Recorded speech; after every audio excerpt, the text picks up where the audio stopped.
Okay, welcome back, class. We're heading into the final major topics of macroeconomics, and we're going to be covering quite a bit today. And I wanted to just apologize again.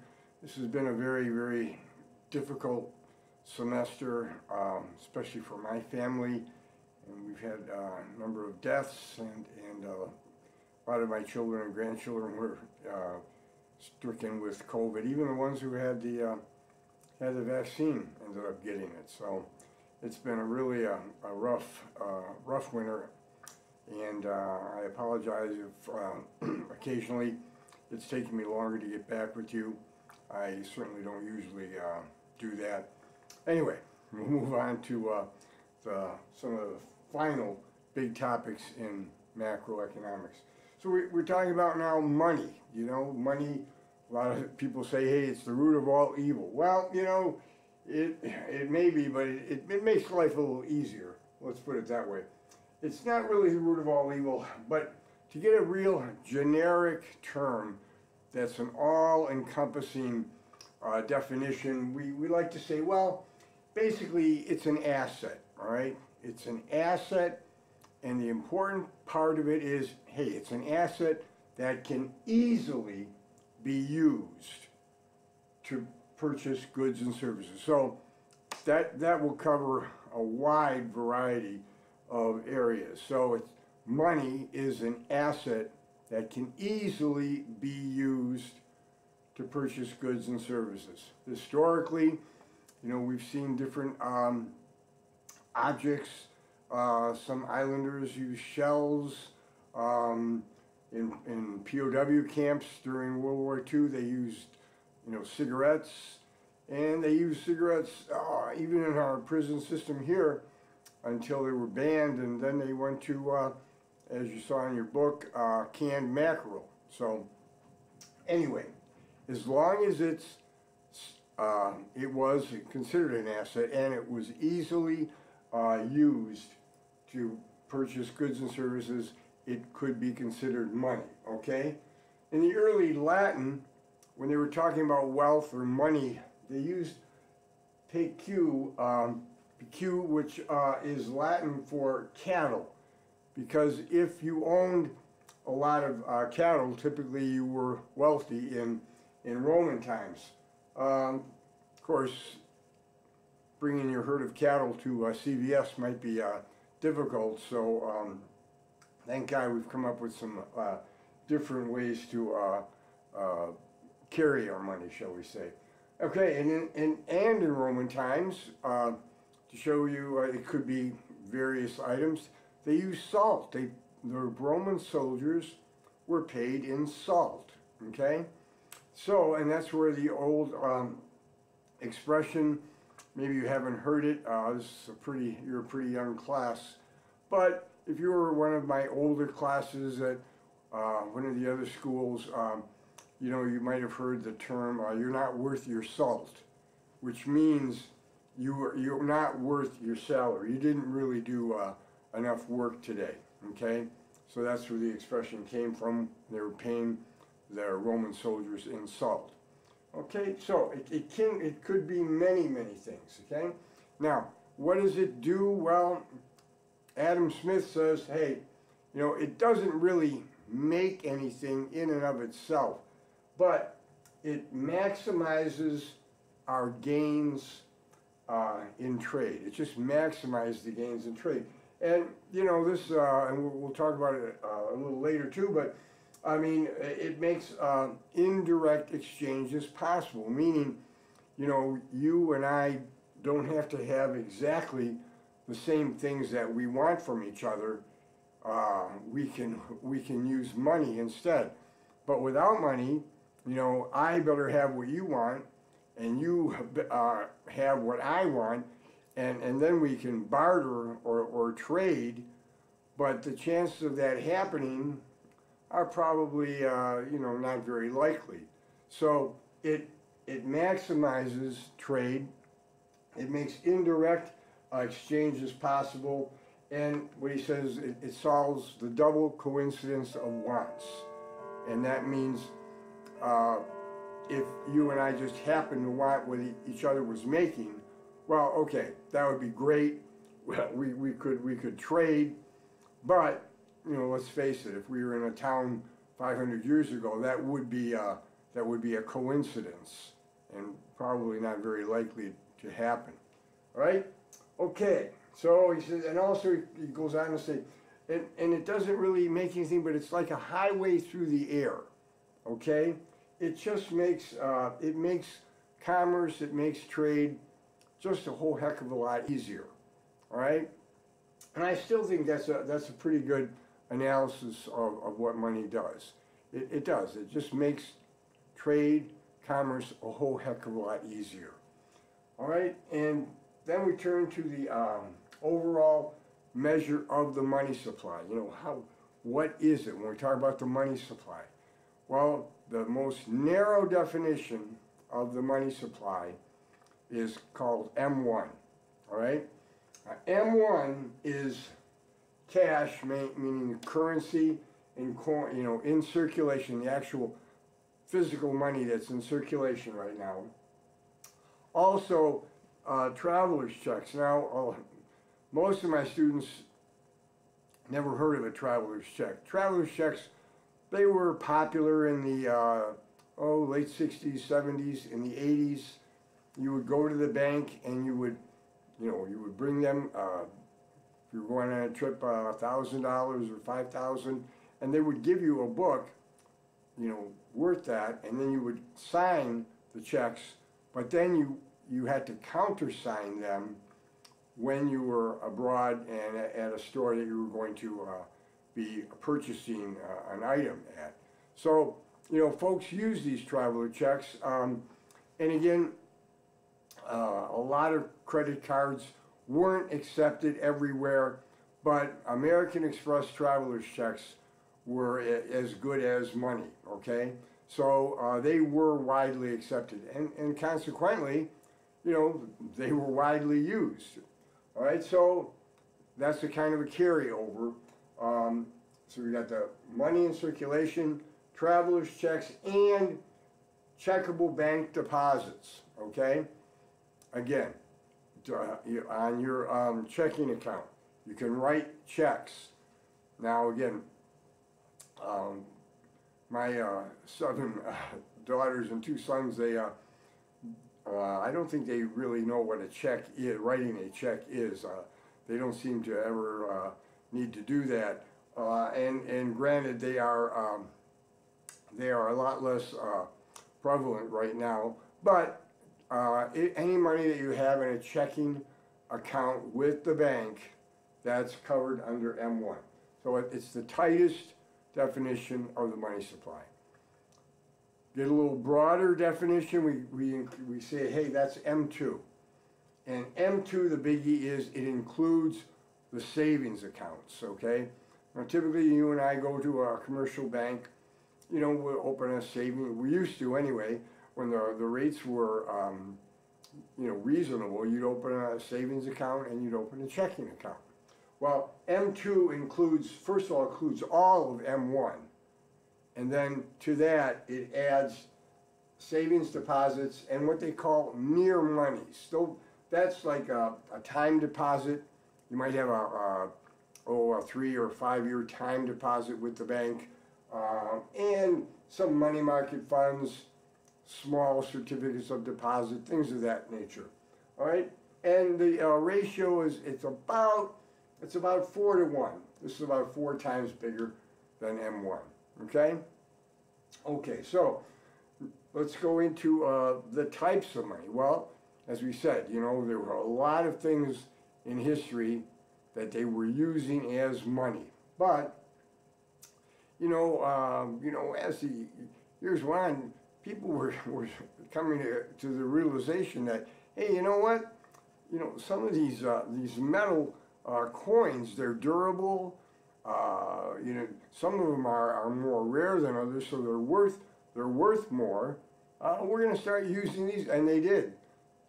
Civilizations started using metal coins, and typically they were precious metal, gold, silver, copper. There are a lot of others too, but primarily gold, silver, and copper, right? They were, minted into coins, and this was a type of money, we called it commodity money. Commodity money, the principle behind commodity money is that in and of itself, it has value, okay?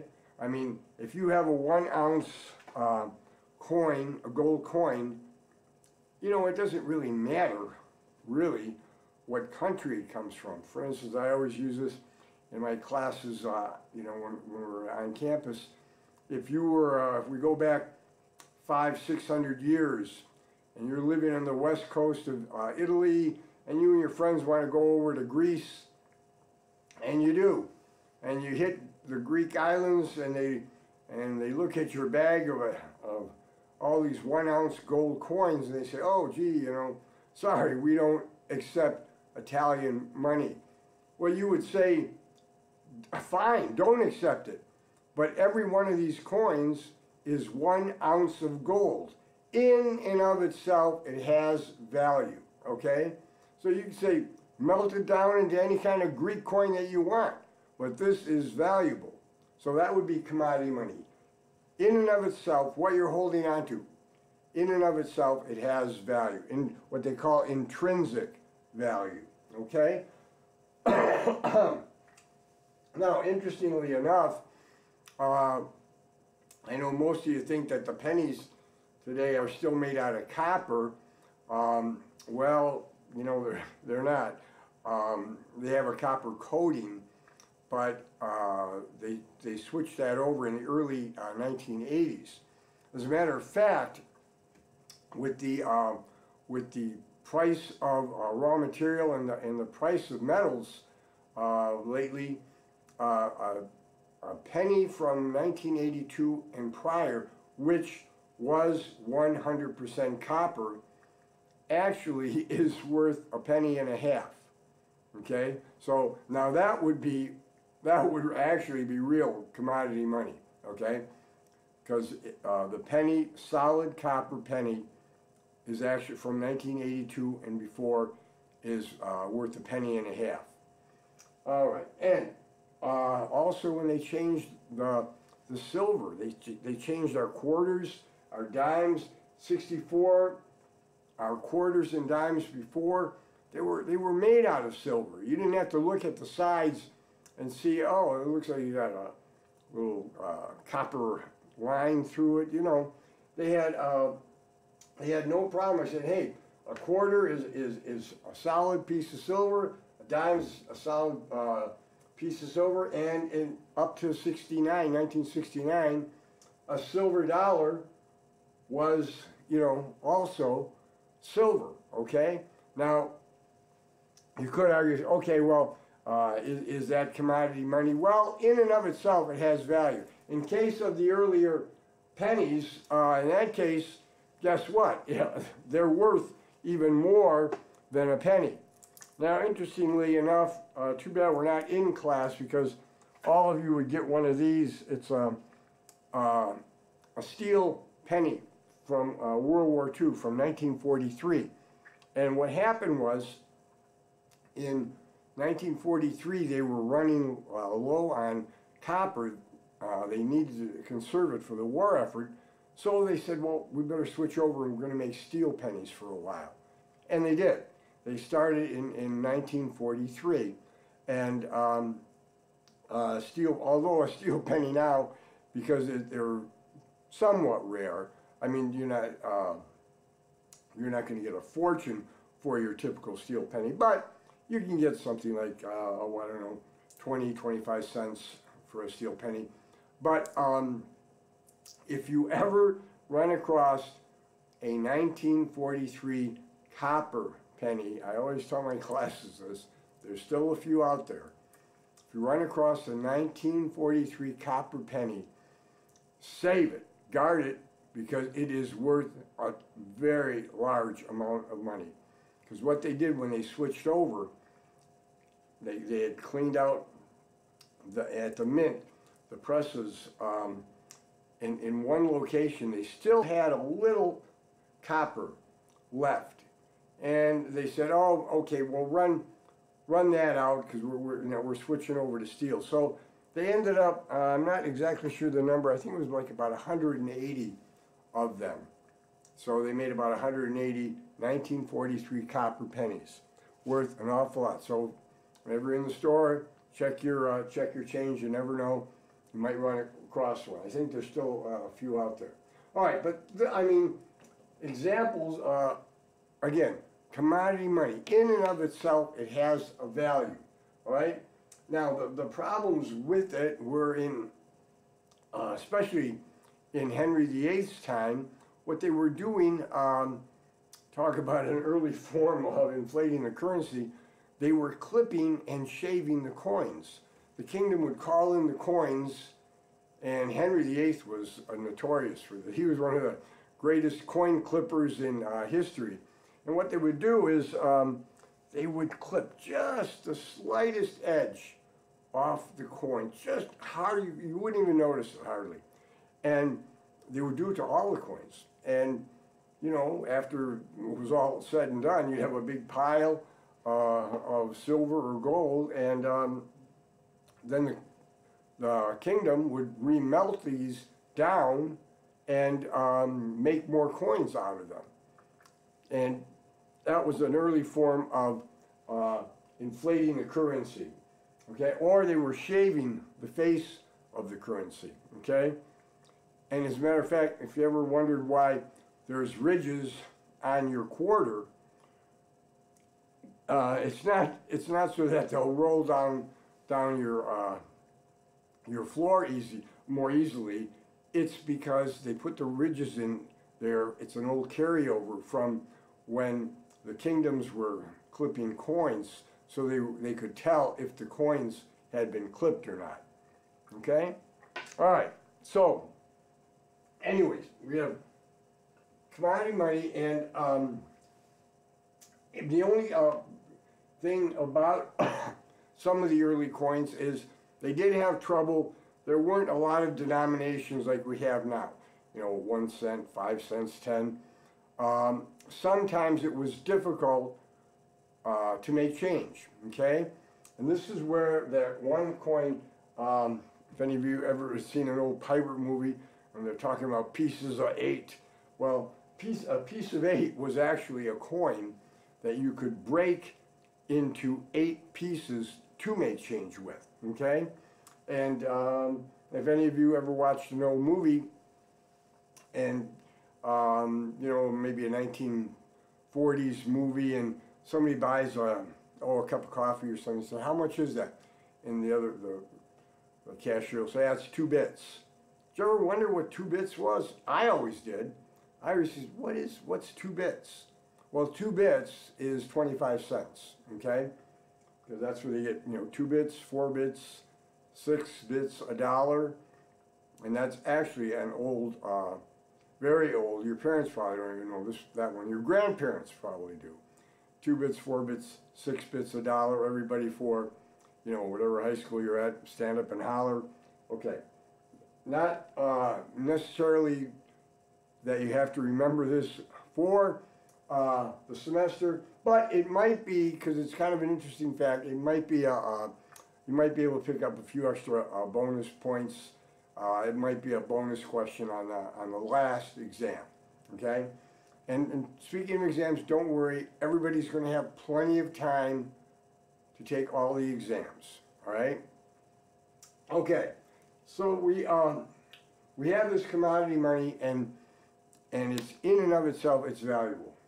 Now we get a little bit more sophisticated. We move into what they call commodity-backed money, all right? And now we're getting into the area where, let's say, and a lot of folks say, here's how a lot of that evolved from. Whereas, you know, coins were fine, and they did last long, but let's face it, if you were carrying, you know, 3 or 4 bags of silver to town all the time. It was starting to get a real pain in the neck. What people were starting to do, they were going to the village goldsmith, because the village goldsmith typically had a strong vault, and they were saying, "Hey, can we, we're going to town. Can we park this, 4 bags of silver or 2 bags of gold, with you?" And they would make some kind of arrangement with the goldsmith, and he would write them a receipt. Okay, and let's say 2 bags of gold containing 30 coins each. Well, they would take that receipt to town, and when they got to town, people recognized the goldsmith, and they looked at the receipt and they said, "Well, you could use, if you give me this, I will credit you with whatever, 2 bags of gold or 3 bags of silver," or so on and so forth. So what was happening is that the receipts, in and of themselves, were just a piece of paper, all right? But the important thing is they were backed up by a valuable commodity, okay? And that's how we got commodity-backed money.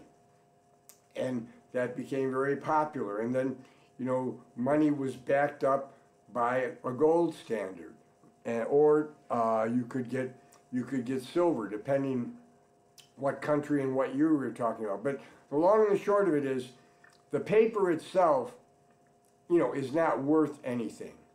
But the paper, that if it says, "Hey, you can redeem this for, an ounce of silver," that's commodity-backed money. So it's backed up by a valuable commodity. Okay? All right. So, matter of fact, you folks probably haven't experienced it, but back in the 1960s, you look at our money used to say on it, "silver certificate," which meant that you could redeem that dollar bill for silver, for a silver coin. And for a while, you could even redeem it for silver ingot. Okay? Now those were the good old days in a sense, because I remember in the mid-60s, then the Fed called them all in, and some people were reluctant to give up their silver certificates, because when they got the new money didn't say silver certificate. It says what your money says. It just says Federal Reserve note, okay? And that brings us into the last type of money that we're looking at, which is called fiat money, okay? So we went from money that actually in and of itself was valuable to commodity-backed money. In and of itself, it didn't have a value, but it did have a value because you could redeem it for a precious metal. Moving into money, which just it says Federal Reserve note on it, okay? And it's called fiat money, by decree, by fiat. It's not necessarily money that you use to buy a small Italian sports car, although you could, but you can buy other things with it as well. All right, the main thing about it is, though, you're not going to get an ounce of silver or an ounce of gold or a silver ingot. You're not going to get any of those things, okay? It's just money. And how is it money? It's money by decree, because the government decreed this is money, all right? Now, what is it backed up by? What is it, what backs it up? What gives you that secure feeling? Well, it's backed up by our faith and trust in the national government, okay? And the fact that, our government, with all the vast resources our country has, you feel pretty secure that it's got enough assets to cover the money, okay? Someone asked me the other night, how about the gold in Fort Knox? Well, we're not using it anymore to back up our money because we were taken off that standard in 1971, but it's still a very valuable asset for the country, okay? So fiat money, it's not backed up by anything except our faith and belief in the government, okay? And the problem is, as we're going to see, this one is going to be a lot easier to duplicate, okay? So let's move on.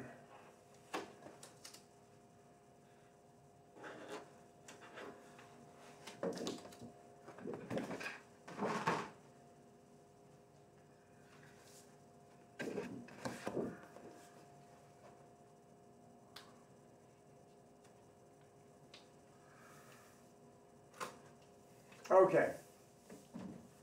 Well, problem with fiat money, basically, not unlike Henry VIII when he was clipping and shaving those coins, he was inflating his currency, okay?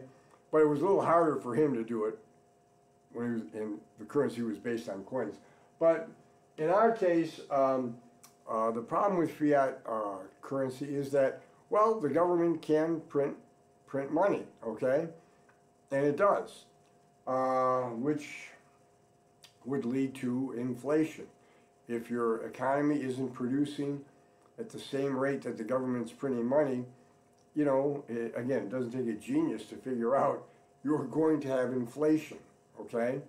So we got inflation, and also counterfeiting is another problem, all right? Okay, now this is interesting. I would have never thought this, but before the Civil War, we didn't have a national currency, per se, a currency throughout the country, all right? And when I first looked at this many years ago, I was kind of surprised. I thought, what do you mean we didn't have a national? What did we use? Well, what they used, the national banks or the big banks issued their own currency, all right? And typically, if the banks certainly were big enough and strong enough, people were accepted. Remember, it has to be easily accepted, and the banks were big enough and strong enough, people would accept their currency.